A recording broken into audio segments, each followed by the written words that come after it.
mama wasn't shit. Your daddy wasn't shit.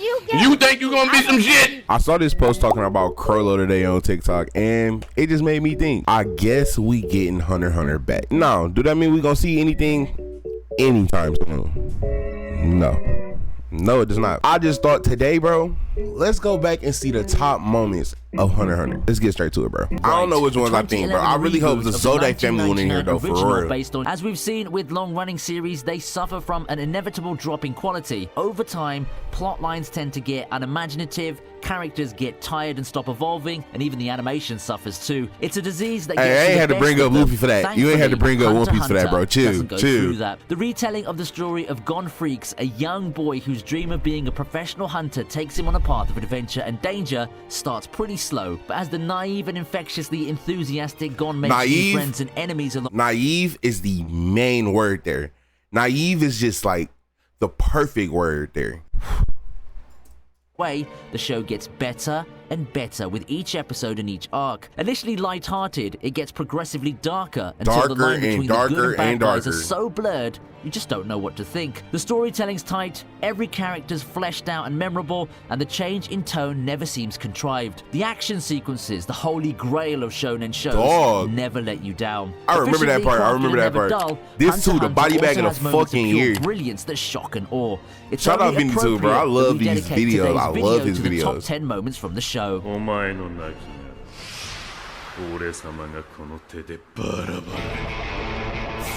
Hey, this is what drew me, bro. Like, I got up to this point and I was like, all right, I'm through it. We start off because when he took that nigga heart out and just held it like these. This is one of those moments where the darkness of Hunter x Hunter smacks you in the face without warning. It comes as early as episode 11 in the Hunter exam arc. Gon, Killua, Kurapika, and Leorio, only episode 11, it drew me, bro. It was a wrap. Notorious prisoners to make it through to the next round. Killua Zoldyak's matched against Jonas the Dissector, a mass murderer known for Y'all remember how much shit he was talking? I just want to kill people. I just want to kill people.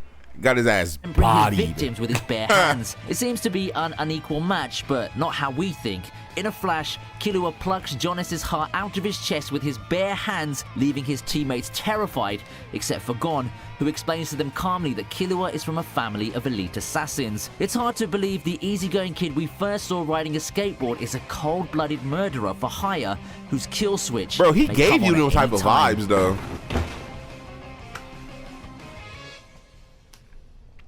He gave it back. Bro, this was the most satisfying, and I mean satisfying, punch in life, bro. Leorio, who looks much older than his teen years, is a big brother figure to Gon and the rest of his friends. He takes this role very seriously, and this becomes clear in episode 140 when he lectures Jing for being an absent father to Gon. Jing abandoned Gon as a baby to pursue a career as a hunter, and while Gon bears him no ill will and even aspires to be like him, his friends aren't too thrilled with Jing's parental neglect. Because he's Leorio a deadbeat. Is enraged when Jing refuses to commit to visiting Gon, who's barely held onto his life and sanity after a particularly bruising battle and is in hospital. He channels his anger into one immensely satisfying. I really stood that. They really never explained how he ended up doing that, though. Like how he learned it. That, Jing. One day.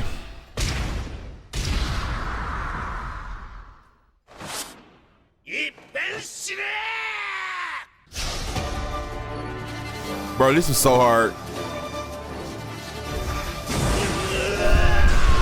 Lightning speed and godlike reflexes meet in this next moment when Killua shows why he may be the coolest customer in the Hunter universe. Up against the beast-like Yuppie, one of 3 royal guards in the service of the Chimera and King Meruem, Killua goes into Godspeed mode, an ability that, as its name suggests, allows him to move and react above and beyond the limits of his body for a short period of time. Transformed into a silver streak of raw power, he hits Yuppie with a barrage of Nen-powered electric attacks to which the much stronger and bigger Chimera Ant has absolutely no answer. It's one of the coolest David and Goliath clashes in the series. It also serves as a reminder. I don't know about no David and Goliath, bro, because we all know how Killua is, bro. You know, torture training and electric shocks. David versus Goliath is kind of a stretch. That nigga's a murderer.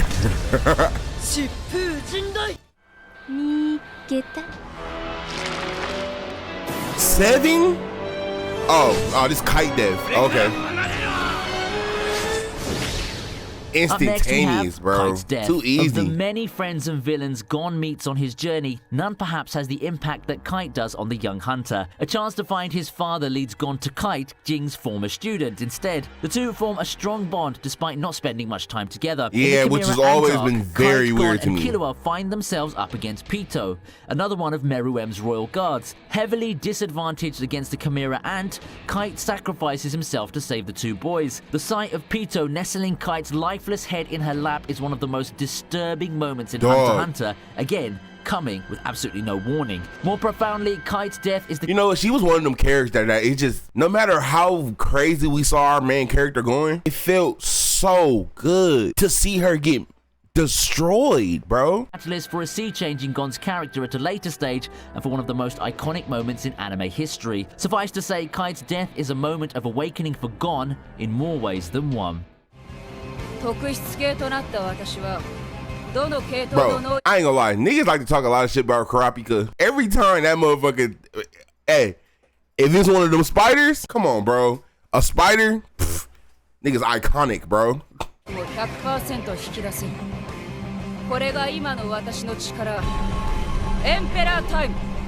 If Killua's Godspeed is awe-inspiring but not Made his altogether ass surprising, sweat. Kurapika's Emperor Time is just as amazing and quite unexpected. The lone survivor of the Gorta clan bears a deep grudge against the Phantom Troop, a gang of thieves who massacred his people for their scarlet eyes. This thirst for revenge shapes much of Kurapika's character, and his Nen ability, which takes the form of 5 chains on his right hand that have been specially conjured to bring down the spiders, as the troop members are called. But in the battle against Uvogin, Kurapika reveals a frightening power that elevates the thinking hunter to a terrific combatant, which many of us may not have expected. Emperor Time takes over when Kurapika's eyes turn scarlet, transforming the natural conjurer into a specialist with 100% control over all 6 Nen categories. It's a power that doesn't quite fit the young man with a gentle voice. While on the one hand, Kurapika uses Emperor Time at a great risk to his own life, on the other hand, he offers to spare Uvogin's life if he answers his questions with honesty. This duality is a masterful summary of Hunter x Hunter's innate ability to churn out multi-layered characters. Bro, and to make something dark so quick, bro.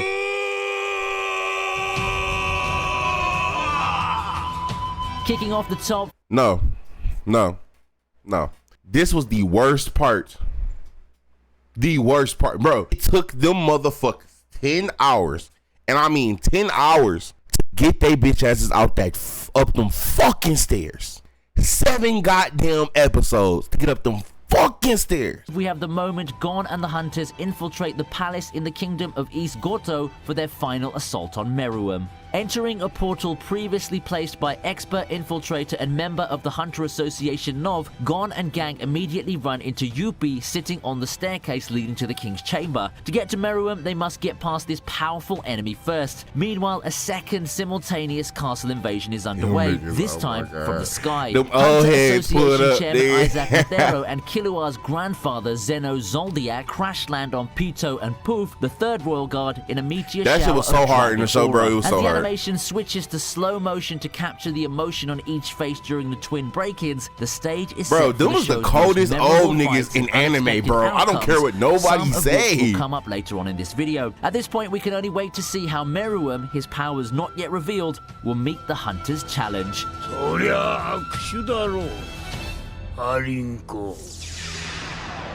That nigga was crazy too, shit. Oh my god, iconic, bro.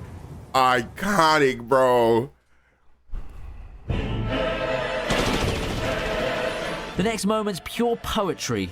Pure poetry, no cap. As part of his plan to raid the Mafia Communities auction, Phantom Troop leader Crollo Lucifer kidnaps the Nostrade family's daughter and gets her to write him a fortune with her Nen abilities. The fortune hits home as it speaks of Uvogin's death. In memory of his dead partner who loved a good fight, Crollo orders the rest of the spiders to head for the auction venue and go wild, even as he engages the Mafia hitmen sent after him. It's they was going spectacle crazy though, bro. mayhem, Just action, massacres, emotion, bro, all set to everywhere. the haunting music of I ain't gonna lie, Mozart's this low-key was probably the Lacrimosa best art, and the bro. fortune teller's words. This moment Cause cements Carlo, position as one of the series' I fell in love with that character. I'm most so mad that we didn't get to charismatic see how villains. far it It could gives go. the depth few Cause antagonist groups in I don't know, I feel like they shonen could have did anime more. The spiders come across as a close-knit family and not a group of unfeeling thieves. They might, as a rule, welcome anyone who kills a member into their fold, and they might not be averse to slaughtering a room full of people, but they're more than their villainy, and this Requiem beautifully captures this complexity.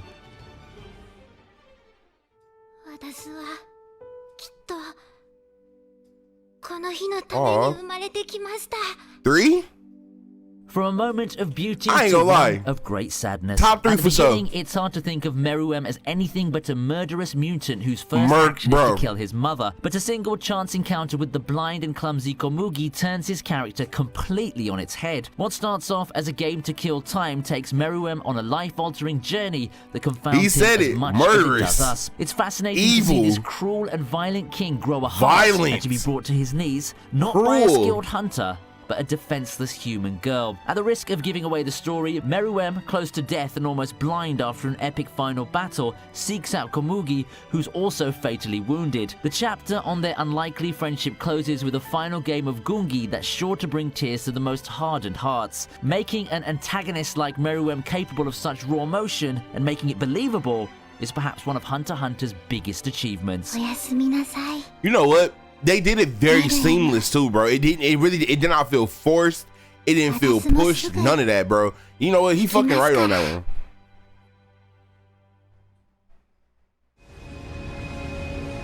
Ari no Meruem. Dude. お前さんは何にも分かっちゃいねえよ。 Look at him. Look at his ass. He ugly as fuck. 人間の底すらない進化を。 The battle between the Theros and the Ant King is a masterclass of action and analysis, experience and natural talent, with a good bit of mutual admiration thrown in. After losing an arm and a leg, Nethero's on the verge of death, but it just so happens that the wily old hunter holds the winning card against his seemingly invincible opponent. Nethero unleashes a final attack, a suicide bomb that triggers only when his heart stops. Before this ultimate sacrifice, he shows his enemy one last act of kindness, fulfilling his wish of knowing the name left to him by his dying mother. A victorious but defeated Meruem admits the old hunter had him at checkmate all along, and Nethero gets a send-off that few mentors in shonen anime manage to achieve. So, Kisama wa. You know what, bro? That's crazy.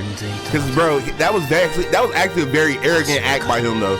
Cause he wasn't gonna be able to beat him if he didn't do some shit like that. Of course this is one. Of course, bro.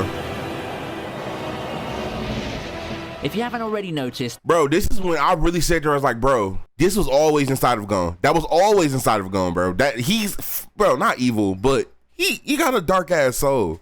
Hero of this series, Gon, is barely featured on this list, but that all changes right now. The most memorable moment in Hunter x Hunter belongs to the boy whose story this is, after all. It also ties up with another moment earlier on the list, Kite's death. In the inevitable fight to the death between Gon and Pito that we knew was coming, Gon's forced to face the truth of Kite's death. But instead of acceptance and sorrow, he's overcome by grief and hate and snaps, setting off undoubtedly the most shout out to the Japanese voice actor for that shit, bro. Sacrificing the Chinese his voice life actor energy went and the all fuck of his off, abilities, bro. Gon turns into an older, stronger, and altogether that Chinese voice actor was doing version of some himself. shit. Gon is the light from his eyes. Only a blind desire for revenge exists. Gon too is Pito's earlier confidence, and only fear remains. The sides have been completely switched. What ensues is a brutal... Hey, look at this, man.